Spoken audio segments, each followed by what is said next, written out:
In the last days of May 2018, the Osage River, where it flowed through Morgan County, Missouri, still held a gentle, rustic beauty.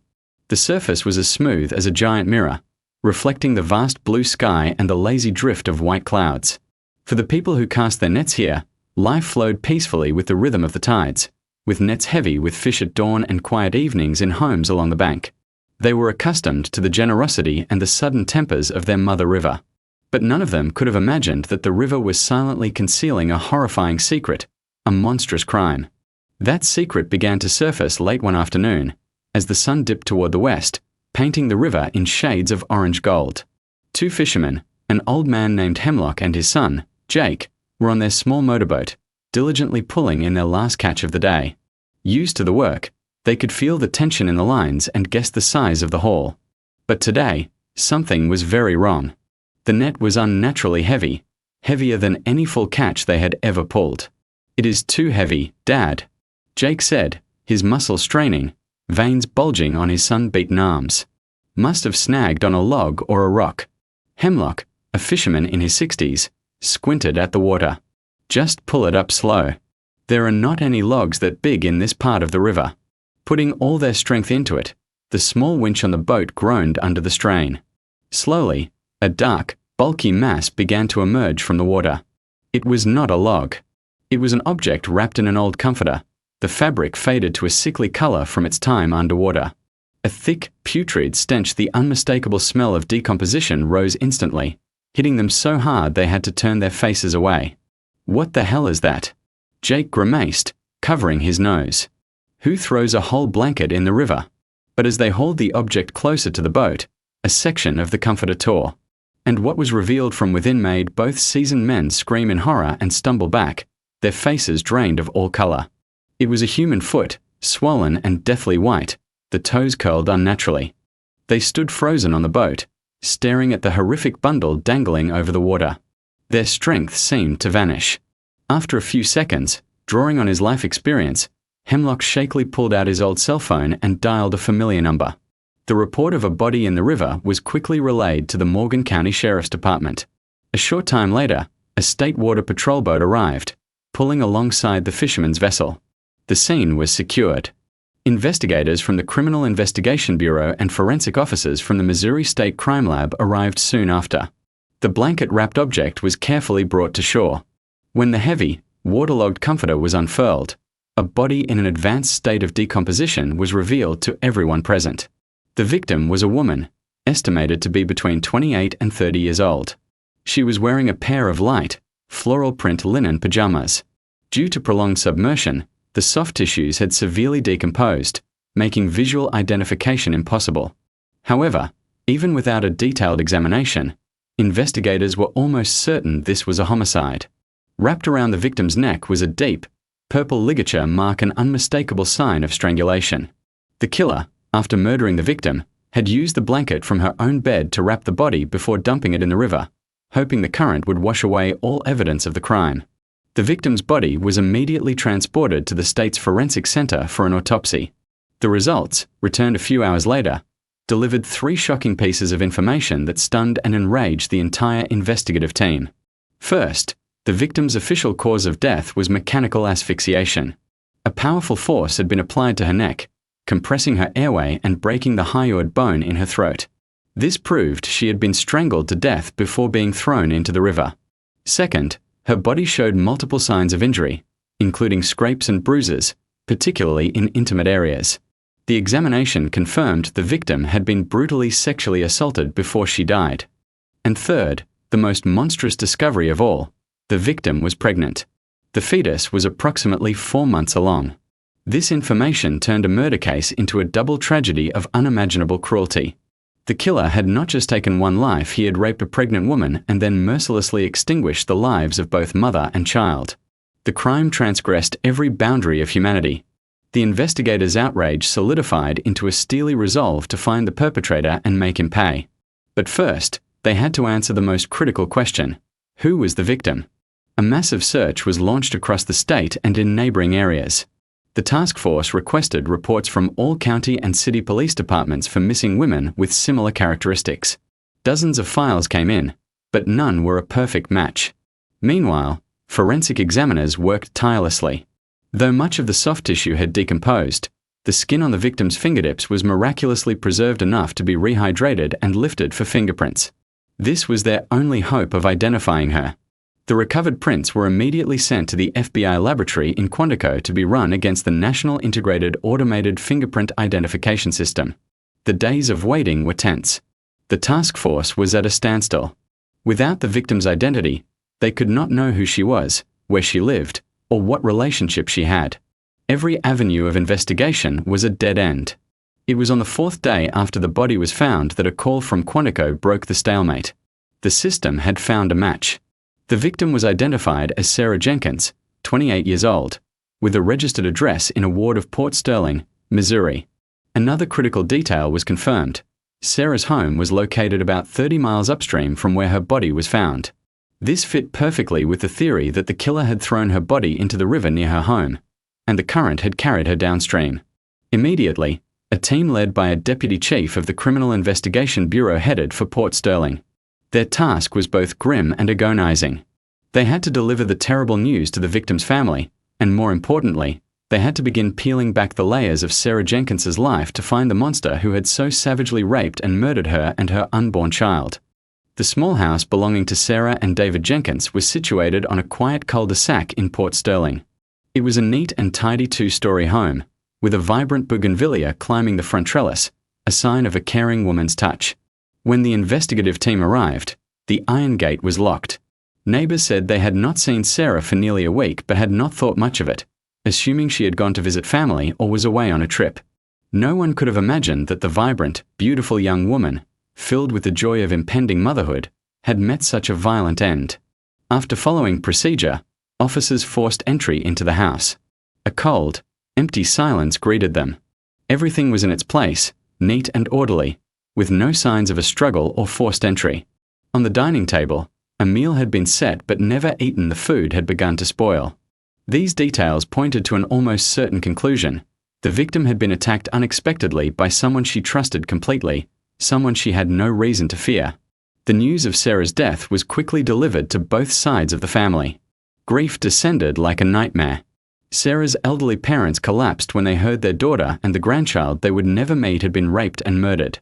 They could not believe, could not comprehend, who would do such a thing to their kind, gentle daughter, who had no enemies in the world. The first person to fall under suspicion, as a standard procedure, was the victim's husband, David Jenkins.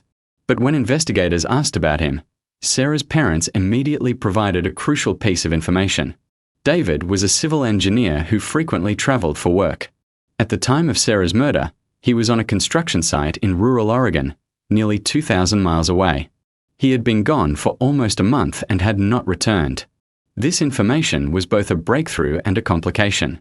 If the husband had an alibi, then who had the motive and opportunity to commit the crime? One of the most difficult phone calls in any investigation had to be made. The deputy chief in charge of the team used his own cell phone to call David. On the other end, David's voice sounded cheerful, expectant. He likely thought it was one of his wife's friends calling. "Hello. Excuse me, is this David Jenkins?" The deputy chief asked, his voice low. "Yes, this is he. What can I do for you?" "My name is Lieutenant Miller, with the Missouri State Highway Patrol's Criminal Investigation Bureau. We need to speak with you about a few things. I need you to please remain calm." Hearing the word State Patrol, David's voice on the other end filled with confusion. "The police? What is this about, Lieutenant? My wife. Is Sarah okay?" The intuition of a husband far from home seemed to tell him something was terribly wrong.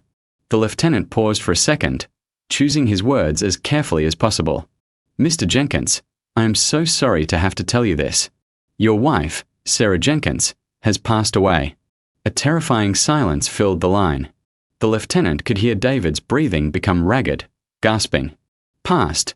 What are you saying? That is impossible. My wife just called me the night before last. She was fine. You are mistaken. You have to be mistaken." "We are not mistaken, Mr. Jenkins," the lieutenant continued, his voice full of sympathy. "Your wife's body was recovered from the Osage River. We have reason to believe this is a homicide. She was murdered. You need to return home as soon as possible to cooperate with our investigation. Murdered. David's voice on the phone shattered, turning into a raw, broken scream of pain and despair. That scream contained a complete and total collapse. The lieutenant could hear the sound of things crashing on the other end, followed by the muffled, guttural sobs of a broken man. The call ended in chaos and tragedy. Immediately, the task force moved to verify David Jenkins's alibi. They contacted his company, which confirmed he had been on site in Oregon for the past month without leaving. Time cards, along with testimony from dozens of colleagues and the site supervisor, all corroborated this. More importantly, cell tower data showed that David's phone signal for the entire week of the murder had pinged exclusively from a single location in rural Oregon. David Jenkins had an irrefutable alibi. Eliminating the husband as a suspect pushed the investigation in a new direction. The killer had to be someone else, someone within the victim's circle of relationships. The investigation now felt like searching for a needle in a haystack. Detectives began the painstaking work of reconstructing Sarah Jenkins's life. They interviewed family, friends, and colleagues. A picture emerged of a beautiful, kind, and sociable young woman. Sarah and David had been college sweethearts, a love story admired by many. After their marriage, their life was happy, even though David's work often took him away. Sarah was a faithful wife, devoted to her husband. Their greatest joy came when they learned she was pregnant with their first child after years of trying. She had been in the happiest months of her life. At work, Sarah was a diligent and careful accountant, well liked by her colleagues, with no known conflicts or arguments. Socially, she was relatively private. Outside of work, she was mostly a homebody, occasionally going for coffee with a few close friends. Her life seemed to have no dark corners. So why would a woman like that be murdered so brutally? What was the motive? Love? Money? A personal vendetta that even her closest friends did not know about? The task force faced a difficult puzzle, a veil of mystery that needed to be lifted. The investigation focused on screening every man who had ever been in her life, from old flames to minor acquaintances. And from the shadows, the first suspects began to emerge. With the husband, David Jenkins, cleared by an unshakable alibi, the murder investigation of Sarah Jenkins stood at a critical crossroads. The killer was not the most intimate partner, so it had to be someone else in her social circle. The task force's job now was like panning for gold, sifting through hundreds of relationships, friends, colleagues, and minor conflicts to find a motive powerful enough for someone to brutally murder a pregnant woman. After days of relentless work, gathering information from dozens of sources, two prime suspects emerged, sending the investigation down two parallel tracks. The first suspect was Markham Reed, 32, an architect and Sarah's ex-boyfriend. Their relationship had ended nearly 2 years before she met and married David. According to mutual friends, it had not been an amicable breakup. Sarah had been the one to end it, feeling that Mark was too possessive and prone to baseless jealousy. After the breakup, Mark had struggled to move on, even trying multiple times to win her back, without success. When brought in for questioning, Mark Reed appeared utterly devastated and grief-stricken by the news of his ex-girlfriend's death. He sat in the interrogation room, constantly running his hands through his hair, his face gaunt. He admitted that he still had very deep feelings for Sarah and that her marriage, and especially the news of her pregnancy, had been a huge blow to him. I still loved her. A lot, Mark confessed, his voice trembling. When I heard she was pregnant, I was crushed. I drank a lot. I might have said some stupid things while I was drunk, but I swear to God, I could never hurt her. I loved her too much. How could I kill her? Mark's grief seemed genuine, but seasoned investigators knew that the line between love and obsessive hatred is dangerously thin. His motive, jealousy, was clear. When an investigator asked him directly, the autopsy shows that Sarah was assaulted before she died. Do you know anything about that? Mark looked up, his bloodshot eyes wide with horror and rage. Oh, God. What kind of animal would do that? This reaction could be that of an innocent man, or it could be a masterful performance. When asked for an alibi, he became flustered. Mark claimed that on the night of the murder, he had been feeling down after work and had stayed home drinking alone. He drank heavily and then passed out in bed until the next morning. It was a classic, and also the weakest, type of alibi, as there was no one to corroborate his story. When asked if he had called or texted anyone that night, Mark shook his head, saying he just wanted to be alone. With a clear motive and an unprovable alibi, Mark Reed immediately became suspect number 1. The second suspect was Carl Shepard, 35, the owner of a small machine shop who had a financial dispute with the Jenkins family. About 6 months prior, Shepard had borrowed $50,000 from David and Sarah to expand his shop, promising to pay it all back, with interest, within 3 months. However, his business ran into trouble, and he was unable to pay on time. Since David was away, Sarah was handling the collection of the debt. Initially, she was sympathetic and allowed him a few extensions, but as more time passed with no payment, Sarah became firmer. According to the victim's recovered phone records, in the week leading up to her murder, Sarah had called Shepard more than 10 times. A close friend also testified that Sarah had confided in her that Shepard was not only failing to pay but was becoming defiant, and she was considering taking him to court. A financial dispute, especially when cornered and threatened with legal action, was a powerful motive for Shepard to eliminate his creditor and erase the massive debt. During his interrogation, Carl Shepard's demeanor was completely different from Mark's. He was calm, almost defiant. He admitted to owing the money and to arguing with Sarah over the phone, but claimed it was a normal civil dispute and that he was trying to get the money together. Kill someone over 50 grand? Do I look like an idiot? Shepard said with a smirk. I admit I am in a tough spot, but I am not desperate enough to kill someone to get out of debt. I have a wife and kids, a whole shop to run. When the investigator mentioned that the victim had been assaulted, Shepard seemed dismissive. What does that have to do with me?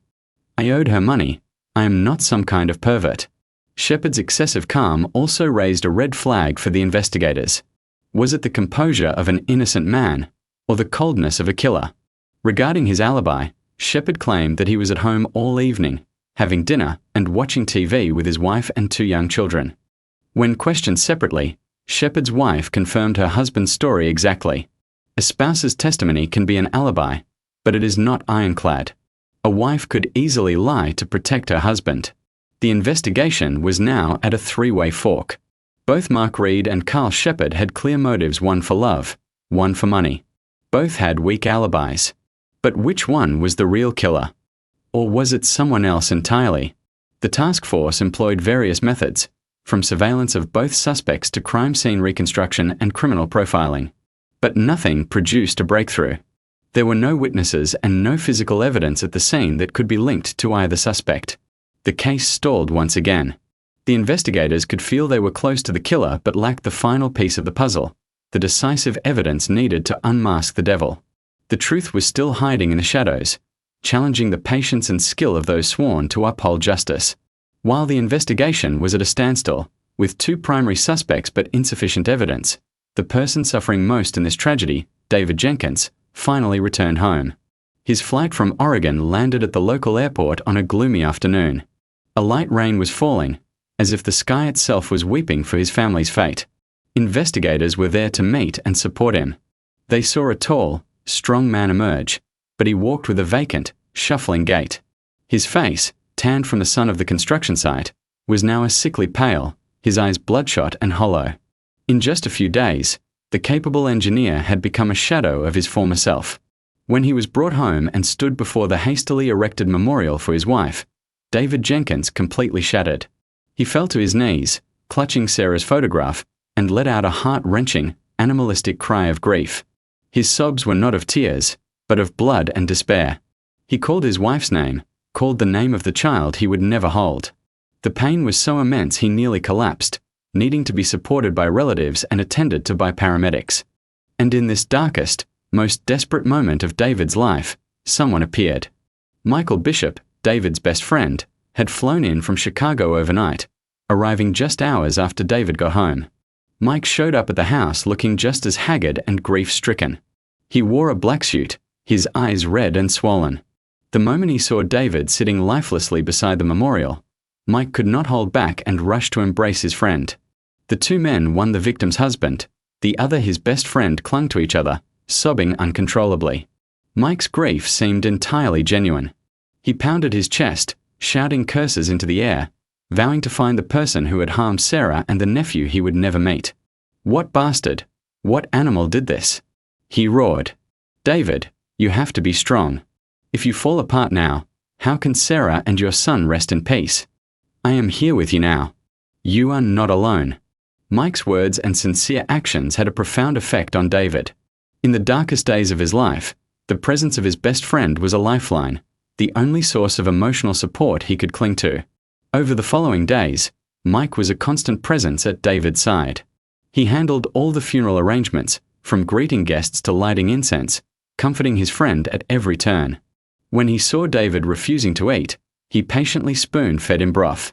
When he saw David staring blankly, he sat beside him, recalling happy memories of the three of them when Sarah was alive, trying to rekindle some will to live. Mike took over everything, allowing his grieving friend to be alone with his pain. Not only that, he appeared to be a responsible citizen. He proactively met with investigators, providing any information he could about his friends' lives, analyzing their relationships, and offering his own theories. He played the part of a dedicated partner to the police, someone doing everything possible to find the truth. "Detectives," he said to the lead investigator, his eyes filled with rage, "I hope you find the killer soon. He did not just kill Sarah, he is killing David, too. If he is not caught, my friend will not survive this.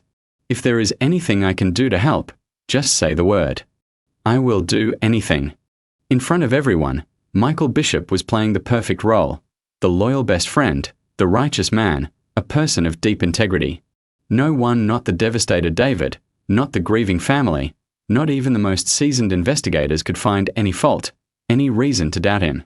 They only saw an admirable friendship, a rare beacon of humanity in an overwhelmingly dark tragedy. They had no idea that the man they were speaking to, the man they appreciated, was the very demon who had caused all this pain, and was silently laughing at their helplessness. Meanwhile, the investigation remained deadlocked. The two main suspects, Reed and Shepard, were under surveillance, but no new evidence against them surfaced. The task force was under immense pressure. They knew the killer was still out there, possibly very close, yet they could not name him. The next few days passed in a heavy, stagnant atmosphere. The entire task force felt like they were in a tunnel with no end in sight. The two main suspects, Mark Reed and Carl Shepard, remained under close watch, but beyond confirming their motives, detectives could find no new physical evidence. The case was at a standstill, while pressure from the public and the victim's family mounted. The grief of the husband, David Jenkins, seemed to have transformed into a frightening silence. He would just sit by his wife's memorial, his eyes vacant, not speaking or crying. His silence was more terrifying than any outburst. It was an invisible weight on the shoulders of the investigators. In this context, the colonel leading the task force made a decision he felt was necessary, even if it yielded nothing. He ordered a complete, top-to-bottom re-examination of the victim's house. This time, the search would be conducted by a more elite team with more advanced equipment, and most importantly, with a meticulousness that would cover every millimeter.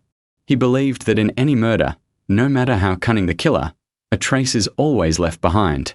The only question was whether they had found it yet. David, though drowning in grief, agreed immediately. He was willing to do anything to find the person who had destroyed his life.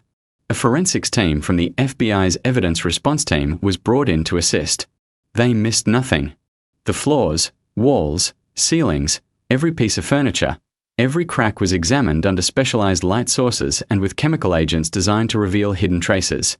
And their persistence paid off. In the master bedroom, a young forensic technician, while using an ultraviolet light to scan the area under the bed, suddenly paused. He signaled to the others. Under the dim purple glow, a faint stain, nearly invisible in normal light, became visible. It was a dried fluid stain of an irregular shape on the hardwood floor, right at the edge of the bed. The location was highly suspicious. It did not look like spilled food or drink. With their experience, the forensic team immediately suspected it could be a trace from the sexual assault. David had been away for a month, and Sarah was known to be meticulously clean. A stain like this would not have remained in the house without being cleaned. This had to be the biological trace the killer had left behind after his depraved act, just before the murder. A feeling of both elation and disgust washed over the team. They had found it. The golden clue, the key that could unlock the entire case. The sample was carefully collected, placed in a vial, sealed, and marked as the most critical piece of evidence. It would be sent for immediate DNA analysis. The results would tell them if the DNA belonged to one of the two suspects, Mark Reed or Carl Shepard. Or, perhaps, it would point to a third person, someone still hiding in the shadows, a demon the task force had never even considered. The discovery of the killer's DNA at the crime scene breathed new life into the stalled investigation. The entire task force felt re-energized. Now they had the ultimate weapon, an irrefutable piece of scientific evidence. The only question was, whose DNA was it? In the command center, the colonel, after carefully reviewing the report from the forensics team, made a pivotal decision. He believed the killer had to be someone either extremely confident or extremely cunning to commit such a brutal act while leaving so few traces. "We cannot just rely on luck," he said in a meeting with the investigators. "To ensure we do not miss any possibility, I want you to collect DNA samples from every man connected to the victim, no matter how close or distant the relationship. That includes the husband, David Jenkins, even with his alibi. We will take a sample for elimination purposes and his close friends as well." It was a bold move that would require a massive amount of work. Taking DNA samples from numerous people not officially considered suspects was a sensitive task that had to be handled delicately to avoid causing panic or negative reactions. The plan was executed immediately. Teams of investigators met with each person on a carefully screened list. They explained that it was a standard investigative procedure for comparison and elimination, designed to narrow down the suspect pool quickly and accurately, and to avoid wrongly accusing an innocent person.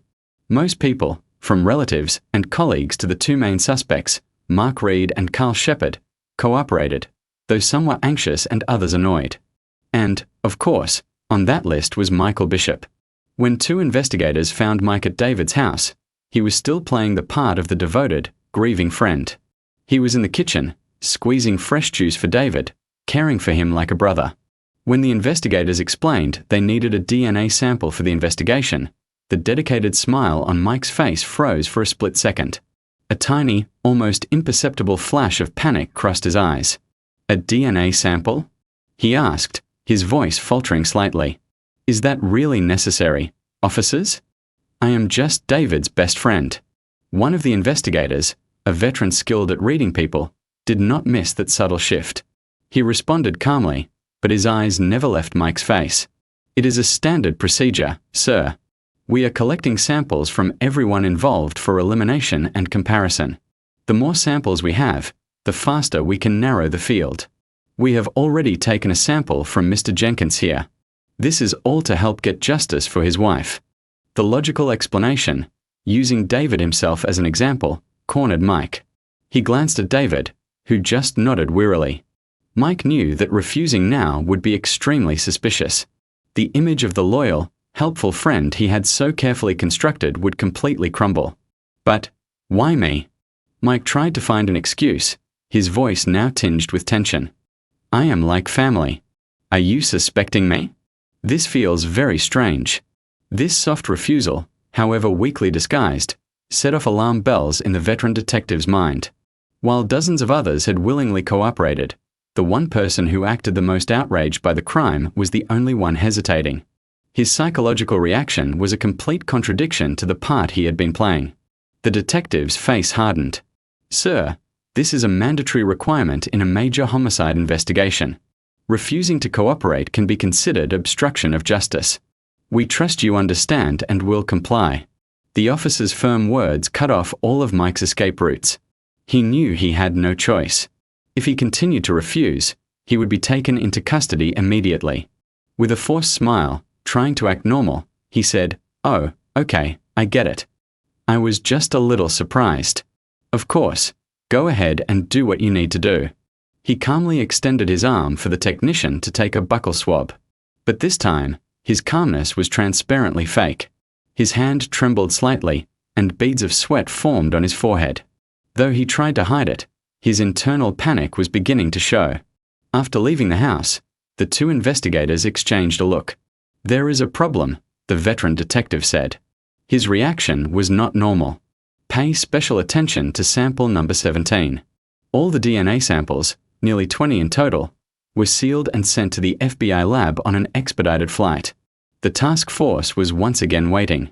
But this time, their focus had shifted to a new suspect, one who was never on their original list, Michael Bishop. The final answer came 2 days later. One afternoon, the colonel received a direct call from the director of the FBI's lab. The director's voice was grave. He said little, only that the results were being sent via secure email, and added one sentence: "You were right." The email was opened in the command center. The analysis report appeared on the screen. The semen sample found at the crime scene did not match the DNA of Mark Reed. It did not match the DNA of Carl Shepard. It matched only one person, a perfect 100% match. The DNA from the crime scene was a perfect match to the DNA of Mike Bishop. The room was dead silent. But this time, it was not the silence of shock, but the silence of a horrifying truth confirmed. Their hunch, the suspicion born from the abnormal psychological reaction of the best friend, had been proven correct by science. The colonel slammed his hand on the table. The shock was gone, replaced by a deep, cold rage. "Issue a warrant for the immediate arrest of Michael Bishop," he commanded, his voice like steel. "I want him taken into custody secretly and suddenly. Do not give him any chance to run or to harm himself. I want to look that demon in the face and see how long he can keep up his act." Michael Bishop's perfect mask had finally been shattered. Michael Bishop's confession officially closed the investigative portion of the case. All the mysteries were solved. The portrait of the demon was complete, but the victory for justice in this case brought no joy, only profound pain and shock. The case was solved, but another tragedy, that of the ones left behind, was only just beginning. The person who bore the heaviest burden of this tragedy was, of course, David Jenkins. After Mike was arrested and confessed to his monstrous crime, investigators faced a task even more difficult than confronting the killer: telling David the whole truth. The meeting took place in a small room at the sheriff's department. David was invited, still thinking the police had likely arrested one of the initial suspects. He sat there, his face gaunt, his eyes hollowed out by grief and lack of sleep, but with a faint glimmer of hope for justice. When the colonel, with a voice full of sympathy and caution, slowly recounted the entire truth, that the man who had raped and murdered his wife and child was not a stranger, but Michael Bishop, his best friend, his brother David had no reaction. He sat completely still, his face a blank, empty mask. He did not cry. He did not scream. He did not show any anger. He just sat there like a stone statue, staring into a void. That silence was more terrifying than any emotional outburst. It was the expression of a soul collapsing from the inside. The pain of losing his wife and child was already unbearable, but the pain of knowing the killer was the person he trusted most in the world was a million times worse. It was the ultimate betrayal, a knife twisted into his already shattered heart, annihilating what little was left of his faith in humanity and friendship. After a long time, he managed to ask a single question, his voice a hoarse, lifeless whisper. Why? Why was it him? No one could answer that question. Several months later, the trial of Michael Bishop opened in the Missouri State Court. The case shocked the nation because of its brutal nature and the killer's sickening betrayal. Security at the courthouse was tight. A large crowd of citizens and media gathered to attend. In the dock, Michael Bishop no longer had his confident, deceitful air. He was gaunt, his face ashen, his eyes always fixed on the floor, daring not to look at anyone. His perfect mask had been ripped away, leaving only the pathetic, contemptible shell of a murderer.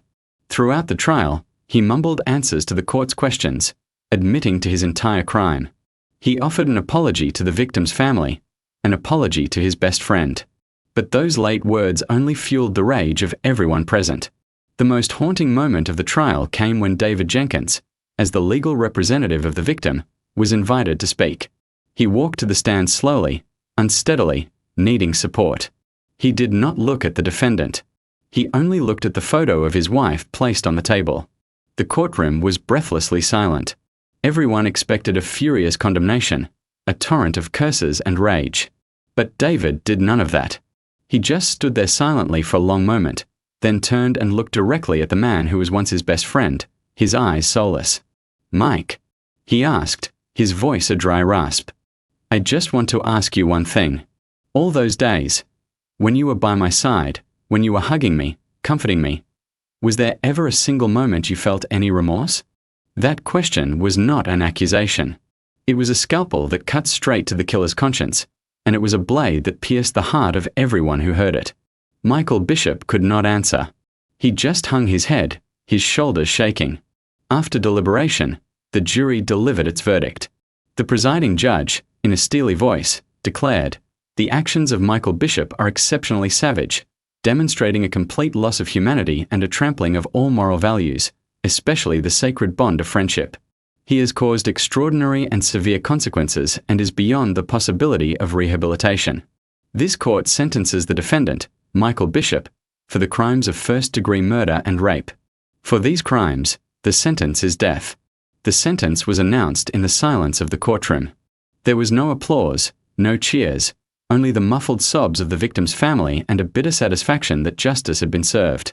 For David Jenkins, the death sentence for the killer could not soothe his pain, could not bring his wife and child back.